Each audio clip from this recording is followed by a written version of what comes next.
할렐루야. 네, 오늘도 주의 은혜가 여러분 모두에게 함께하기를 우리 주님 이름으로 축복합니다. 네, 본 시편 110편의 말씀은 메시아의 왕직과 제사장직을 두드러지게 말씀하고 있는 시편입니다. 본문의 말씀을 보면 주의 권세에 반대하는 자들에 대한 그리스도의 통치에 대하여 말씀하고 있습니다. 압제자들을 치리함으로 그리스도의 의가 나타나고 승리하실 그리스도를 통해서 죄악으로 혹은 사탄의 그 역사에 억눌리고 압제당한 자들에게 그 승리에 동참할 수 있는 소망을 안겨주고 있는 말씀입니다. 먼저 그리스도의 왕직에 대한 말씀에 나타나고 있습니다. 메시아의 왕직이라는 것입니다. 하나님으로부터 직접 위임받았음을 나타내 주십니다.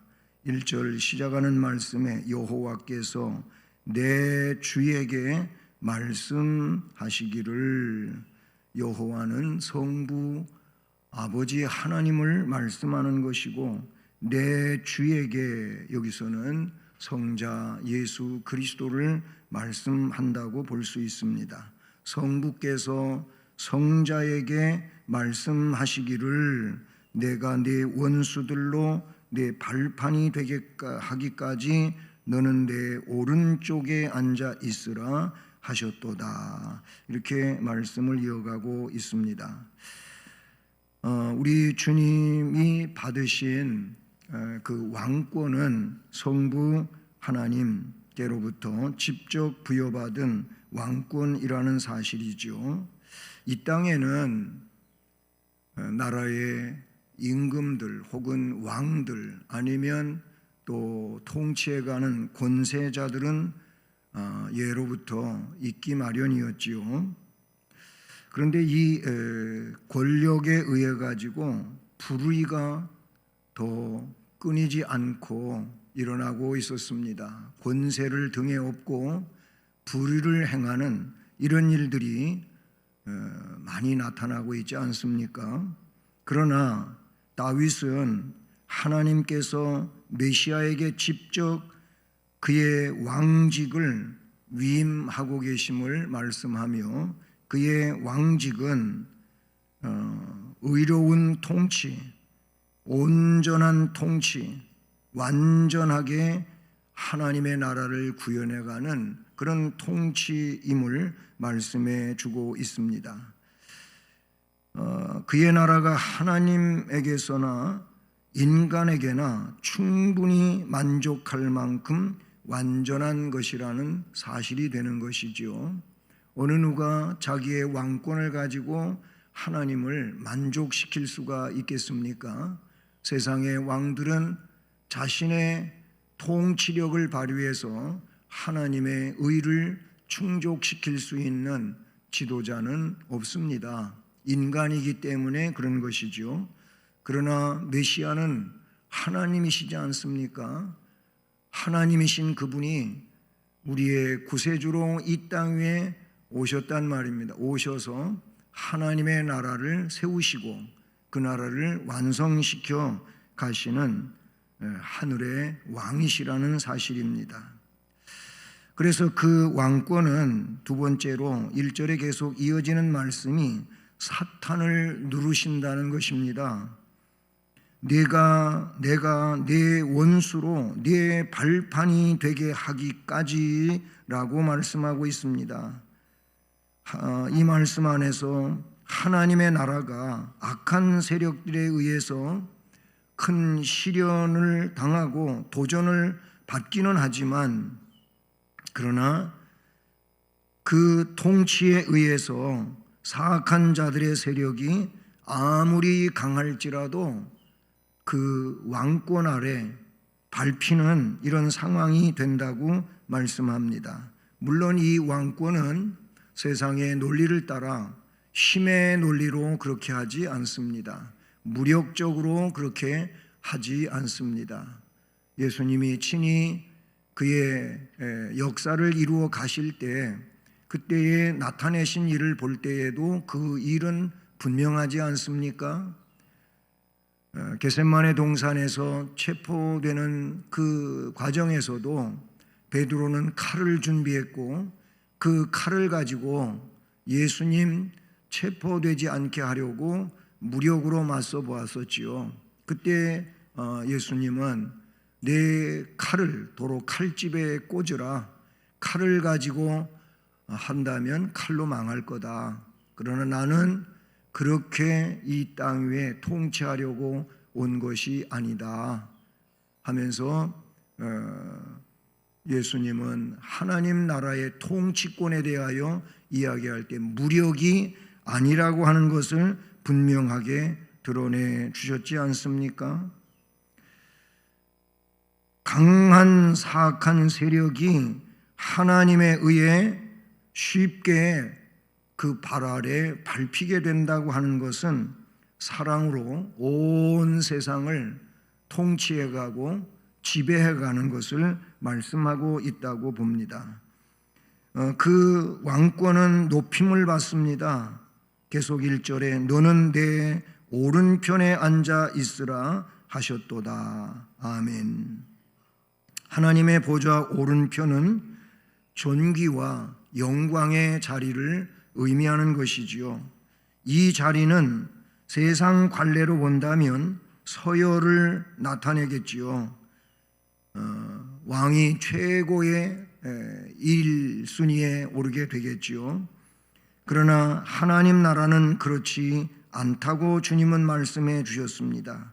다만 본질이 하나님과 같으신 메시아는 존귀와 영광적 면에 있어서 하나님과 동등함을 나타내 주고 계시는 것이죠. 그리스도는 스스로 자신을 비워서 낮추셨지만 아버지 하나님께서는 그를 높이셨습니다. 그래서 모든 무릎이 그 발 아래 꿇게 하셨지 않습니까? 그는 하나님 보좌 우편에서 하나님의 백성들을 통치하시는 왕이 되시는 줄로 믿습니다. 그리고 이런 일은 시온에서부터 시작될 것을 말씀해 주십니다. 2절에 여호와께서 시온에서부터 주의 권능의 귤을 보내시리니. 아멘. 시온이라고 하는 것은 물론 문자적으로는 시온산 혹은 시온성 예루살렘을 말하고 있는 것이 되겠지요. 그러나 영적인 의미는 하나님이 이 땅 위에 하나님 나라를 세우신 교회를 의미한다고 볼 수가 있는 것입니다. 여호와께서는 교회를 통하여 주의 권능의 규를 나타내시는 줄로 믿습니다. 여기서 규는 홀이라고도 말할 수 있는데 이 홀은 오늘 시편 110편에서는 마태라는 단어를 썼습니다. 그런데 창세기 49장에도 역시 규가 나와요. 근데 거기에 단어는 좀 다릅니다. 쉐베트라고 하는 단어를 썼단 말이죠. 그러나 그 의미는 지팡이, 막대기 아니면 홀, 또 아주 공통점을 가지고 있는 게 지파라는 겁니다. 지파. 이스라엘에 12지파가 있지 않습니까? 그러니까 그 규를 12지파를 의미하는 내용이 되기도 하는 것이죠. 결국 하나님께서 그리스도를 통해 하나님 백성을 다스린다고 하는 것을 말씀해 줍니다. 하나님이 하나님의 백성들을 다스리는 그 센터가 어디겠습니까?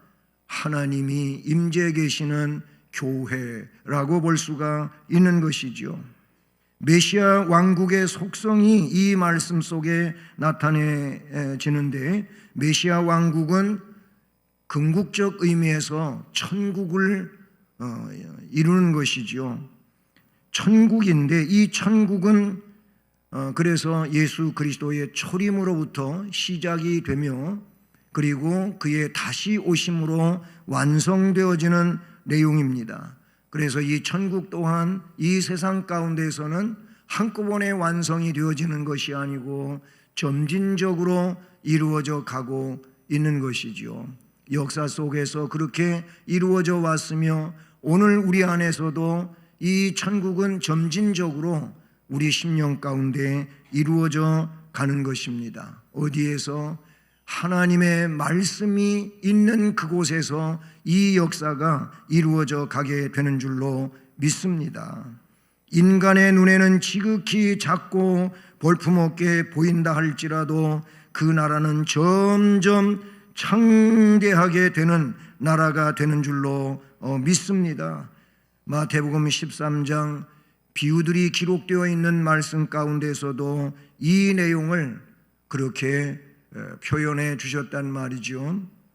우리는 이러한 사실로부터 하나님의 나라는 점진적으로 이루어져 주님 다시 오실 때 완성되어지는 것이므로, 또는 내가 믿음 생활하다가 주님 앞에 서게 되는 죽음 이후의 사건 속에서 완성되어지는 것처럼 우리의 신앙은 매일매일 천성을 향하여 나아가야 될 줄로 믿습니다. 이 왕권은 생명력을 불어넣는 왕권이 되는 줄로 믿습니다. 그래서 3절 말씀에 주의 권능의 날에 주의 백성이 거룩한 옷을 입고 즐거이 헌신하니 새벽 이슬 같은 주의 청년들이 주께 나오는도다. 아멘. 무슨 말씀입니까? 우리는 이 말씀 속에서 우리는 메시아 왕국은 희생을 자원하는 젊은 사랑과 그들의 거룩함에 의해 성취되어진다는 사실을 깨닫게 되는 것입니다. 메시아 왕국은 하나님의 선택된 백성의 소명과 그들의 사명의 삶을 통하여 이루어져 가는 것인 줄로 믿습니다. 하나님은 소명하시며 소명받은 자들은 사명의 또 삶을 살게 되어 있지요. 그 사명이 능력으로 완수되어지게 하기 위하여 성령 하나님이 우리 안에 오신 것이며, 우리 안에서 성령 하나님은 끝없이 우리에게 능력으로 역사하시며 그리고 할 수 있도록 우리를 이끌어 가시며 깨닫게 해주시며, 그리고 영적으로 그렇게 북돋워주고 부추기시는 줄로 믿습니다. 바로 이런 심령들, 마치 이 젊은 청년들과 같은 그런 소망과 비전을 가지고 믿음으로 살아가는 이들을 통하여 거룩한 역사 속에서 생명력이 일어나게 되는 줄로 믿습니다. 이렇게 메시아의 왕적 직분은 성부께로부터 직접 부여받은 것입니다. 낮고 천한 모습으로 이 땅에 오셨지만 그분은 하나님이신 것이 분명하지 않습니까? 그래서 성경에 사람이 할 수 없는 그런 일들을 초월적 존재로서 행하신 일들은 복음서에 너무나도 자세하게 나타내 주고 있다는 사실이죠. 죽은 자를 살려내시며, 그리고 사람이 고칠 수 없는 병인들을 고치셨으며, 그리고 사람이 용서하지 못하는 그런 죄인이라 할지라도 용서하시며 다시는 죄를 짓지 말라고 명하신 주님 아니십니까? 이 주님의 그 복음 사역 속에서 나타내 주신 역사들을 보면 우리 주님이 하나님이신 것이 분명하고, 그분은 하나님 나라의 왕으로서의 이 땅 위에서의 모습을 온전히 나타내 주신 것입니다. 그 다음에 그게 두 번째, 우리는 이 말씀 속에서 메시아의 제사장직에 대해서 깨닫게 되는 것입니다. 4절에 보면 여호와는 맹세하고 변하지 아니하시리라. 아멘. 이르시기를 너는 멜기세덱의 서열을 따라 영원한 제사장이라 하셨도다. 아멘. 여러분, 멜기세덱은 창세기에 나오죠. 창세기 14장 롯이 아브라함과 이제 서로 분리되어서 살아가다가 롯이 결국은 전쟁에 지고 끌려가는 이런 상황에 이르게 됩니다. 아브라함이 이 롯을 가서 구해오지요. 하나님이 아브라함을 통해서 그들을 이기게 하시고 롯을 구하여 다시 데리고 오게 될 때 멜기세덱이라고 하는 이 제사장이 나아가서 맞이하며 그를 환호하고 그에게 11조를 받는, 아브라함에게 11조를 받는 이런 내용이 창세기 14장 18절로 20절에 기록이 되고 있습니다. 히브리서 기록자는 히브리서 7장 4절, 물론 길게 이 멜기세덱에 대해서 제사장권을 이야기하고, 그리고 그 멜기세덱의 반차 혹은 차례를 따라서 제사장이 되는 예수 그리스도의 제사장직을 멜기세덱에 근거하여 설명하는 과정이 히브리서에 쭉 나옵니다. 근데 그 히브리서 7장 4절에는 이런 말씀이 나와요. 아버지도 없고 어머니도 없고 족보도 없고 시작한 날도 생명의 끝도 없다. 멜기세덱이 어떻게 태어났는지, 얼마나 살다가 죽었는지 그런 기록이 성경에 없는 것을 전제해서 그러는 거죠. 사실 멜기세덱도 태어났죠. 사람에 의하여 태어난 것이고 그도 살다가 죽었어요. 근데 여기서 그렇게 표현하고 있는 것은 성경에 그의 기록이 전무하다는 그 말을 히브리서 기록자는 그거에 근거해 가지고 물론 말하는 것뿐입니다. 멜기세덱이 그러하듯이 예수 그리스도의 제사장직이라고 하는 것은 아론의 차례를 따르는 제사장직이 아니라고 하는 독특한 특별한 제사장직에 대한 설명을 이야기하는 거예요. 그래서 하나님으로부터 그 제사장직이 위임되어졌다고 하는 내용을 말하는 것입니다. 여호와는 맹세하고 변하지 아니하시리라 이르시기를 너는 멜기세덱의 서열을 따라 그랬어요. 설명한 것처럼 멜기세덱의 서열을 따른 것이지 아론의 서열을 따른 게 아니라고 말하고 있는 것입니다. 그러면서 영원한 제사장이라 하셨도다. 아멘. 영원한 제사장직이에요. 하나님으로부터 위임받은 대제사장직이면서 그 제사장직은 일시적인 것이 아니고 영원한 제사장직이다라는 겁니다. 설명한 것처럼 레위 자손의 차례를 좇는 제사장들과는 다르다 그 말이에요. 대제사장 아론의 계열도 아니라는 겁니다. 아론은 대제사장직이잖아요. 그래서 아론의 아들이 그리고 손자가 그렇게 쭉 대물림되어 내려가는 내용이 우리가 성경에 기록되어져 있음을 볼 수 있잖아요. 그런 아론 계열이 아니에요. 하나님으로부터 직접 위임을 받아서 그 직책을 수행하는 일시적인 것이 아닌 영원성을 가진 대제사장직이라는 겁니다. 히브리서 7장 23절에서 25절에 이 내용을 잘 말씀해 주고 있습니다. 어느 시대든 어느 곳에 있는 사람이라도 영생을 얻으려면 그에게로 나아가야 하는 줄로 믿습니다. 여러분, 제사장은 무엇입니까? 제사 문제를 관장하는 자인 것이죠. 제사 문제라 하면 무엇입니까? 죄 때문에 생겨난 일이라 그 말이에요. 죄라고 하는 것을 하나님 앞에 없애서 하나님과 교통을 이루려면 죄라고 하는 이 담이 없어져야 되는 거예요.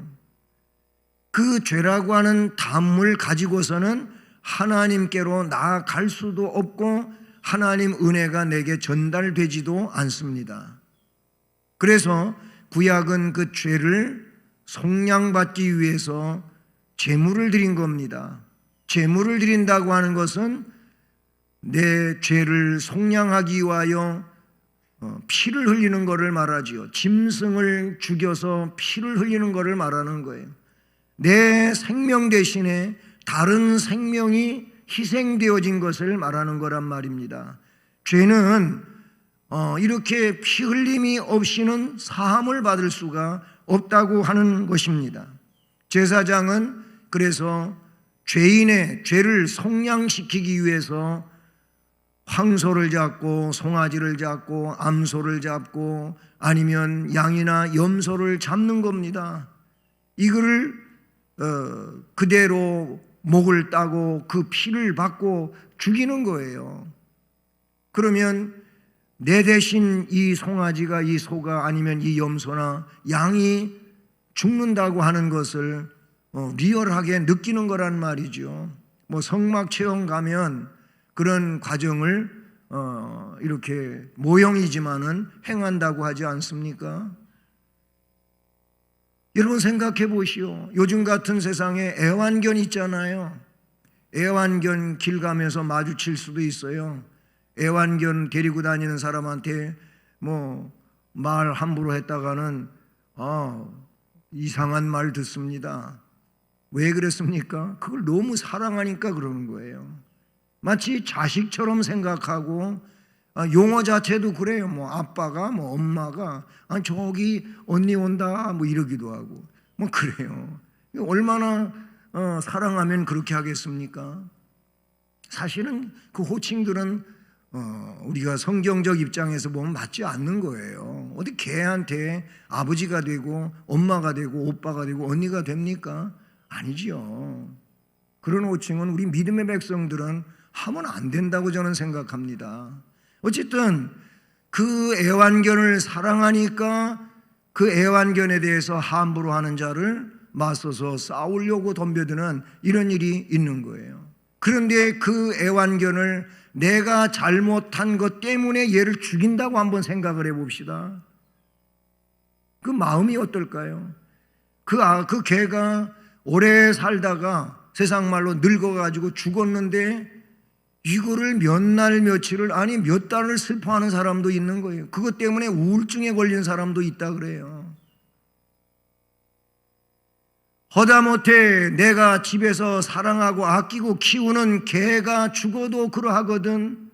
내 죄 때문에 짐승이 대신 죽는다고 하는 이 사건은 너무나도 충격적인 사건. 내 죄 때문에 그런다고 하는 거. 근데 이 실체가 뭡니까? 메시아의 제사장권과 그리고 제물됨에 대한 이야기다 그 말이에요. 예수 그리스도는 친히 하늘의 대제사장이시면서 그분은 친히 자신이 온전한 제물이신 거예요. 구약의 제물은 흠이 없어야 된다고 그렇게 강조되어지고 있어요. 흠이 있는 것은 하나님이 받지 않는 제물이라는 거예요. 흠이 없어야 돼요. 흠이 없어야 된다고 하는 이 내용은 무엇입니까? 흠 없으신 예수 그리스도만이 우리의 속죄자가 될 수 있다고 하는 것을 드러내주고 있는 내용이잖아요. 영원한 제사장이시면서 자기의 피로 속죄시켜 주시는 희생양이시라 그 말이에요. 그래서 레위기의 말씀에 보면 거기에 제사 문제와 관계되어서 이야기하다가 아사셀 양이라는 단어가 나와요. 아사셀. 이건 뭡니까? 보냄 받았다 그런 뜻이에요. 왜 보냄을 받는 겁니까? 제사장이 아사젤로 선택된 양에게 그날이 되면 그 머리에다가 손을 얹고 기도를 합니다. 안수 기도를 하는데 무슨 기도를 하냐면 백성의 제사장의 또 모든 사람들의 죄를 짊어지게 하는 기도를 하는 거예요. 전가시키는 기도를 하고 그 맡겨진 사람에게 이 양을 데리고 들판으로 가라는 거예요. 무인지경 사람이 없는 곳에 가서 그냥 놔버리는 거예요. 그럼 어떻게 되겠습니까? 맹수에게 잡혀 먹잇감이 되겠죠. 그래서 보내어졌다 그 말이에요. 죄를 짊어지고 갔다는 의미로 그렇게 얘기하고 있어요. 사도 세례 요한은 예수 그리스도를 멀찌감치해서 보면서 그가 표현한 말이 두 번씩 똑같은 얘기가 나오는데, 보라, 세상 죄를 짊어지고 가는 하나님의 어린 양이로다, 이런 말을 해요. 세상 죄를 짊어지고 가는 하나님의 어린 양. 예수 그리스도는 나의 죄를, 우리의 죄를, 세상의 죄를 짊어지고 가신 속죄 양이신 줄로 믿습니다. 그래서 그는 대제사장으로서 속죄의 대가까지 치르신 참으로 은혜로우신 구세주이신 줄로 믿습니다. 예수 그리스도의 속죄를 통하지 않고는 그 누구도 하나님 앞에 설 수가 없어요. 내가 세운 공로 때문에 천국 가는 게 아닙니다. 예수 그리스도의 피공로 때문에 천국 가는 겁니다. 그 예수를 구주로 믿으면 하나님의 자녀요, 하나님으로부터 의인이라 일컬어지는 하나님의 백성이 되는 줄로 믿습니다. 바로 성탄절은 이 날을 기리는 날이에요. 날 위해서 하늘의 왕으로 오신 주님, 동시에 나의 속죄 문제를 해결해 주신 제사장이시며 온전한 제물이신 예수 그리스도, 그러니 이 땅에 구세주로 오신 주님을 생각하는 이 성탄절이 얼마나 복된 날입니까? 이 복된 날을 우리는 믿음으로 대망하며 준비해 가야 되는 것이지요. 마지막으로 오늘 말씀에서 우리에게 나타내 주시는 것은 그분은 승리하신 메시아라는 사실입니다. 승리하셨어요. 어떤 승리를 하셨습니까? 모든 불의를 점령하시고 의롭게 하시는 분이신 줄로 믿습니다. 정치적 불의를 제거하십니다. 그리스도는 정치적으로 압제하고 당하는 자들을 심판하시고 그들을 거기서 꺼내 자유하게 하시는 주님이신 줄로 믿습니다. 여러분, 세상의 그 어떤 압제보다도 죄의 압제는 큰 압제가 아닙니까? 죄악의 사슬을 무엇으로 끊을 수가 있겠습니까? 죄악의 사슬은 그 누구도 자신의 힘 가지고는 끊어낼 수도 없고 그것을 해결할 길이 없습니다. 그래서 비유 가운데 그거를 1만 달란트 빚진 것으로도 표현하고 있다는 사실이죠. 갚을 길이 없는 겁니다. 갚을 수가 없는 겁니다. 정치적인 것, 사회적 불의, 이 모든 것들을 우리 주님은 다 점령하셨습니다. 경제적 불의, 영적인 불의까지도 주님은 다 해결해 주신 줄로 믿습니다. 그래서 영적으로 사탄에게 눌려 있거나 아니면 또 다른 문제에 눌려 있는 사람들을 주님은 찾아가셨고 찾아가셔서 그들의 문제를 해결해 주셨어요. 다시 말하면 그 압제에서 건져내 꺼내 주셨다고 하는 사실이죠. 그래서 사마리아 우물가에서도 그 사마리아 여인에게 그 압제로부터 자유하게 해 주셨지 않습니까? 예, 성 문제로 현장에서 붙들린 어떤 여인에게도 주님은 용서하셨어요. 나도 너를 정죄하지 아니하니 가서 다시 죄를 범하지 말라고 말씀하셨습니다. 삭개오 같은 외톨이에게도 주님은 방문하셨고 그를 회개하게 만드셨고 그도 아브라함의 자손이 되게 하신 주님이신 줄로 믿습니다. 세상 사람들은 세리와도 친구가 되지 않고 음녀와도 친구가 되지 아니하며 어떤 질병에 속하여 있는 자에게도 사람은 친구로 삼지 않습니다. 그러나 주님은 그들을 용서하셨고 그들을 다 끌어안으셨고 그들에게 의를 허락해 주신 줄로 믿습니다. 이건 뭘 말합니까? 오늘 죄인인 우리들도 끌어안으시고 우리를 구속하시고 의롭게 하시고 하늘의 백성으로 세워주신 줄로 믿습니다. 이것이 영적으로 눌려있는 상황에서 자유하게 하신 줄로 믿습니다. 그런데 거기까지만이 아니고 음부의 권세도 이겨내신 주님이신 줄로 믿습니다. 할렐루야. 주님 말씀이 그렇잖아요. 신앙 고백에 근거해서도 베드로에게 칭찬하시는 말씀에 내가 내 그 고백 위에다, 이 반석 위에다 내 교회를 세우는데 음부의 권세가 이기지 못한다고 말씀하셨습니다. 그리고 이 음부의 권세는 악에 대한 승리일 뿐만 아니라 성경에서 궁극적으로는 사망의 권세를 이겨내신 주님을 의미하고 있는 것이지요. 주님은 요한복음 11장에서 나사로 부활 사건과 관계하여 말씀하실 때 나는 부활이요 생명이니 나를 믿는 자는 죽어도 살겠고 무릇 살아서 나를 믿는 자는 영원히 죽지 아니하리니 이거를 네가 믿느냐? 라고 물으신 바가 있지 않습니까? 나는 부활이고 생명이라는 겁니다. 주님은 이 사망 권세를 이기시고 부활하셨습니다. 그리고 부활을 증명하셨습니다. 하늘에 승천하셨습니다. 그곳으로부터 다시 심판주로 오실 것을 말씀하시지 않았습니까? 그렇습니다. 고린도서의 말씀에서도 보면 주님은 고린도전서 15장의 부활장과 관계해서도 사망 권세를 이기신 주님에 대하여 말씀하고 있지 않습니까? 데살로니가서에서도 썩을 것이 썩지 아니함을, 죽을 것이 죽지 아니함을 입을 것이라고 생명에 대하여 말씀해 주셨습니다. 그리스도의 승리는 영원한 승리이고 지금도 그 승리는 우리들에게 유효한 은혜로 함께 하시는 줄로 믿습니다. 사랑하는 여러분, 예수는 메시아이십니다. 그리스도이십니다. 성부 아버지로부터 직접 그 왕권을 임명받아 사탄을 발로 밟는 승리의 왕이십니다.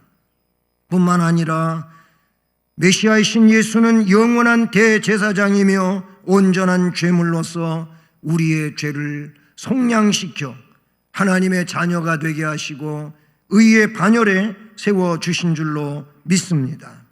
그분은 모든 불의를 제거하시며 음부의 권세가 이기지 못하는 승리의 주권자가 되시는 줄로 믿습니다. 이런 주님의 오심 성탄절 우리가 맞이하면서 이번 성탄절에 이 주님을 우리 심령 안에 더 깊숙이 모시고 또 가득 채우며 이 충만한 삶으로 더욱 충만한 믿음 생활 속에 하나님 앞에 영광 돌리며 은혜롭게 살아가는 복된 심령들 되기를 주님 이름으로 축복합니다.